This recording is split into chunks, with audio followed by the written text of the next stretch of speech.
കുബൂസ് ഉണ്ടാക്കുന്ന ഡോ വെച്ച് നമുക്ക് ഈസി ആയിട്ട് ഈവനിങ് സ്നാക്ക് ഉണ്ടാക്കാം. ഇവിടെ ഞാൻ 1 കപ്പ് മൈദ വെച്ചിട്ടാണ് ചെയ്തത്. അത് ഫെർമെൻറ്റ് ചെയ്യാൻ വെച്ചു. എന്നിട്ട് പിറ്റേ ദിവസമാണ് ചെയ്യുന്നത്. അത് ഞാൻ 3 രീതിയിലാണ് ചെയ്യുന്നത്. ഒന്ന് സ്റ്റീം ചെയ്തിട്ടും മറ്റൊന്ന് ചുട്ടിട്ടും ഒന്ന് എണ്ണയിൽ പൊരിച്ചിട്ടുമാണ്. ആദ്യം കണ്ടത് ചുട്ടതാണ്. ഇപ്പം സ്റ്റീം ചുടുന്നതാണ് എണ്ണയിലിട്ട് ഫ്രൈഡ് ചെയ്തെടുക്കുന്നത്. ഇവിടെ നമ്മൾ ലൈറ്റായിട്ട് ഒന്ന് ഫ്രൈഡ് ചെയ്താൽ മതി. നല്ലൊരു ബോൾ പോലെ. സ്റ്റീം ചെയ്യുന്ന വീഡിയോ എൻ്റെ അടുത്ത് കട്ടായിപ്പോയി. മയോണൈസ് ഉണ്ടാക്കി. എഗ്ലെസ് മയോൺസ് ആണ്. പിന്നെ ടൊമാറ്റോ കെച്ചപ്പ് വിത്ത് മയോ, അതുപോലെ തന്നെ വെജിറ്റബിൾസ് എല്ലാം കട്ട് ചെയ്തിട്ട് മയോ ആയിട്ട് മിക്സ് ചെയ്തിട്ട് മാറ്റി വയ്ക്കുക.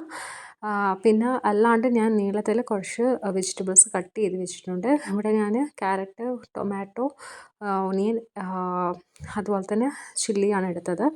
എന്നിട്ട് ഈ എടുത്തിട്ട് അതിനകത്ത് 2ആയിട്ട് മുറിച്ചിട്ട് ഈ ഒരു ഫില്ലിങ്സസ് എല്ലാത്തിലും ഫില്ല് ചെയ്ത് വയ്ക്കുക.